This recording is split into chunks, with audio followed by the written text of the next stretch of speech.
Hello दोस्तों, नमस्कार। स्वागत है एक बार फिर से आपके अपने प्रिय चैनल पर। दोस्तों आज जो आपके सामने बड़ी खबर लेकर आए, जहां पर लद्दाख में खराब गर्म कपड़ों से चीनी सेनाओं की हालत हुई है खराब। 12,000 फीट की ऊंचाई पर अनुभवहीन सैनिकों के हौसले हुए पस्त। जी हाँ दोस्तों, बड़ी खबर आ रही है, बताएंगे आपको, साथ ही बताएंगे जहां तीनों देशों से तनातनी क्या युद्ध के लिए तैयार हो रहा है चाइना। चलेंगे एक बड़ी खबर की तरफ, लेकिन उससे पहले अगर आप भी अपने प्रधानमंत्री नरेंद्र मोदी और भारतीय सेना के हर कदम का दिल से समर्थन करते हैं दोस्तों, और मानते हैं कि चाइना जैसे देश भारत के शौर्य और बल के आगे कुछ भी नहीं, तो इस वीडियो को अभी कर दीजिए लाइक, चैनल को कर दीजिए सब्सक्राइब, बेल आइकन दबाइए, साथ ही कमेंट बॉक्स में लिख दीजिएगा जय हिंद। जी हाँ दोस्तों, तो चलते हैं पहली और सबसे बड़ी खबर की तरफ, जहाँ लद्दाख में खराब गर्म कपड़ों से चीनी सेना की हालत हुई खराब। 12,000 फीट की ऊंचाई पर अनुभवहीन सैनिकों के हौसले हुए पस्त। जी हाँ दोस्तों, लद्दाख सेक्टर में जैसे जैसे तापमान नीचे जा रहा है, चीनी सेना की हालत खराब होने लगी है। सर्दी बढ़ते ही तापमान तेजी से गिर रहा है और ऐसी स्थिति में अनुभवहीन चीनी सैनिकों की दुर्गति शुरू हो गई है। इन दिक्कतों को चीनी सरकार से उपलब्ध खराब गर्म कपड़ों ने और ज्यादा बढ़ा दिया है। आपको अगर याद हो कि पूर्व में गर्मी के मौसम में गलवान घाटी और पैंगोंग में भारतीय सेना ने चीनी सेना को पीछे खदेड़ दिया था, जिसके बाद से ये सैनिक अपने क्षेत्र में 12,000 फीट की ऊंचाई पर बने हुए हैं। इन्हें इतनी ऊंचाई पर तैनाती का कोई अनुभव नहीं है। चाइना की सरकार ने भी उन्हें ऐसे कपड़े उपलब्ध कराए हैं जो 9,000 फीट की ऊंचाई से ऊपर काम ही नहीं कर सकते हैं। ताइवान मीडिया के अनुसार चाइना के इन सैनिकों को कपड़े उपलब्ध कराने के लिए स्थानीय स्तर पर वहां के दुकानदारों से खरीदी की गई थी, जिसको चाइना के मुखपत्र ने इन कपड़ों के वीडियो जारी भी किए थे दोस्तों, आप लोगों ने देखे भी होंगे। और बताया गया था कि ये सर्दियों के लिए विशेष रूप से बनाए गए स्पेशल सैनिकों के लिए कपड़े हैं, लेकिन दोस्तों अब उसकी पोल खुलती हुई नजर आ रही है। ऐसे में ये साफ झलक रहा है दोस्तों कि चाइना का माल चाइना का ही होता है। अगर आप भी मानते हैं कि चाइना कैसा भी स्पेशल प्रोडक्ट बना ले, लेकिन वो चाइना का ही कहलाएगा, तो आप भी कमेंट सेक्शन में चाइना का माल चाइना होता जरूर लिखकर बताइएगा दोस्तों। एक और खबर की अगर माने तो पाकिस्तान की डूबती अर्थव्यवस्था को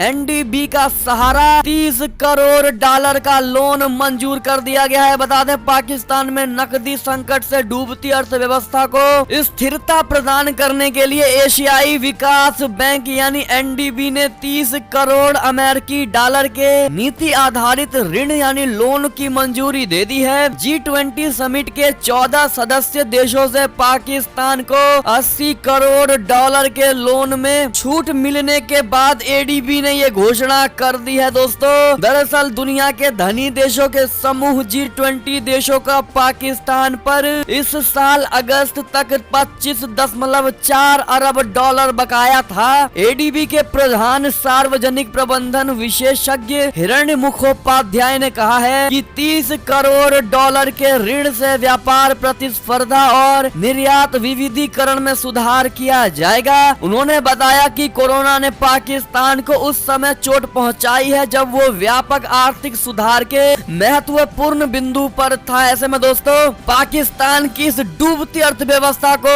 एनडीबी सहारा देता हुआ नजर आ रहा है दोस्तों, लेकिन जब इस सहारे की भरपाई पाकिस्तान द्वारा किया जाएगा, उस समय पाकिस्तान को कौन देगा सहारा? आपकी क्या राय है दोस्तों? कमेंट करके जरूर बताइएगा इस आतंकिस्तान के प्रधानमंत्री को लेकर दोस्तों। एक और खबर की अगर माने तो 3 देशों से तनातनी क्या युद्ध के लिए तैयार हो रहा है चाइना।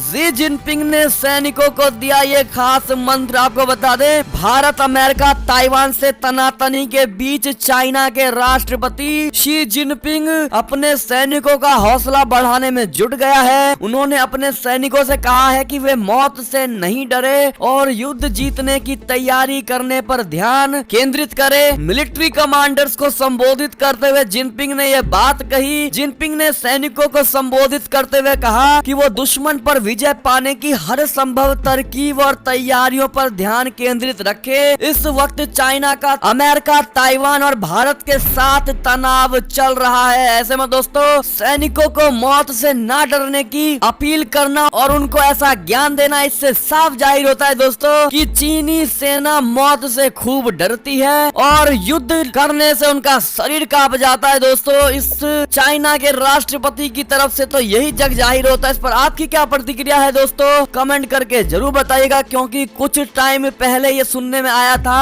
कि चाइना के नागरिक अपने बच्चों को फोर्सेस में, सैनिकों में भर्ती करने से मना करते हैं दोस्तों और उनको फोर्स में नहीं जाने देते। इस पर आपकी क्या राय होगी, कमेंट करके जरूर बताइएगा दोस्तों। एक और खबर की अगर माने तो म्यांमार की सीमा में घुसा चाइना, समझौते का उल्लंघन करके बाढ़ लगाई, दोनों देशों के बीच बढ़ा दिया तनाव। जी हाँ दोस्तों, चाइना ने म्यांमार के साथ भी सीमा विवाद फिर शुरू कर दिया है। यहाँ पर लोकाई शहर के पास सीमावर्ती क्षेत्र में चाइना ने बाढ़ लगाना शुरू कर दिया है। चाइनीज सेना की इन हरकतों का म्यांमार ने विरोध किया है। म्यांमार की सेना ने इस संबंध में चीनी अधिकारियों को पत्र भी लिखा है। इस पत्र से जानकारी मिली है कि चाइना की सेना पोस्ट BP 121 से 125 के बीच बाढ़ लगा रही है। जी हाँ दोस्तों, यहाँ की मीडिया के अनुसार चीनी सेना अवैध तरीके से म्यांमार की सीमा में घुस आई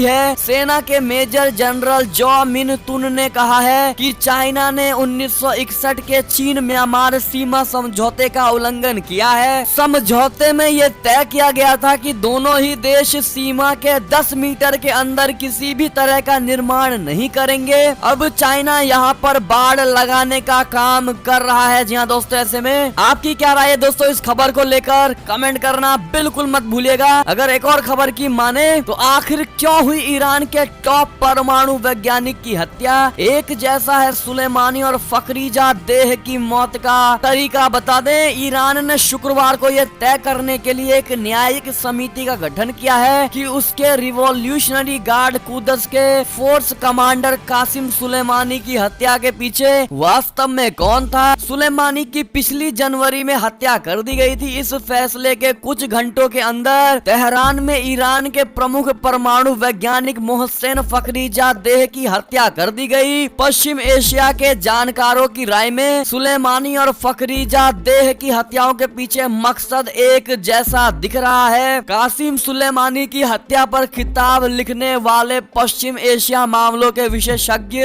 आर्यान तबाताबी के मुखातिब फखरीजादेह का ईरान के परमाणु कार्यक्रम के लिए वही महत्व था जो सुलेमानी का ईरान के खुफिया नेटवर्क के लिए था। फखरीजादेह ने परमाणु कार्यक्रम का ढांचा और उसे चलाए रखने का तंत्र तैयार किया था। वैसे उन्होंने ये सुनिश्चित कर लिया था कि उनकी मृत्यु से ईरान के परमाणु कार्यक्रम पर कोई फर्क ना पड़े। अब ऐसे में देखना ये होगा दोस्तों कि इनके मौत के पीछे का कारण क्या है। इससे जुड़ी जो भी खबरें आएगी हम आपको सबसे पहले बताएंगे। एक और खबर की और चले तो नेपाल और चाइना में बढ़ रही है दूरी। पीएम ओली ने चीनी राजदूत हाओ यांकी से किया है किनारा। बता दें नेपाल के प्रधानमंत्री KP शर्मा ओली ने घरेलू राजनीति में चाइना के दखल से कन्नी काटना शुरू कर दिया है। उन्होंने काठमांडू में तैनात चाइना के राजदूत हाओ यांकी से दो टूक कहा कि वो किसी दूसरे देश की सहायता के बिना ही अपनी पार्टी के भीतर की चुनौतियों से निपट सकते हैं। बता दें कि नेपाल में प्रधानमंत्री ओली के खिलाफ सत्तारूढ़ नेपाली कम्युनिस्ट पार्टी के चेयरमैन पुष्प कमल दहल प्रचंड ने फिर से मोर्चा खोल दिया है। जी हाँ दोस्तों, इस पर आपकी क्या राय है? क्या नेपाल और चाइना के बीच में दूरियां बढ़ रही हैं दोस्तों? और क्या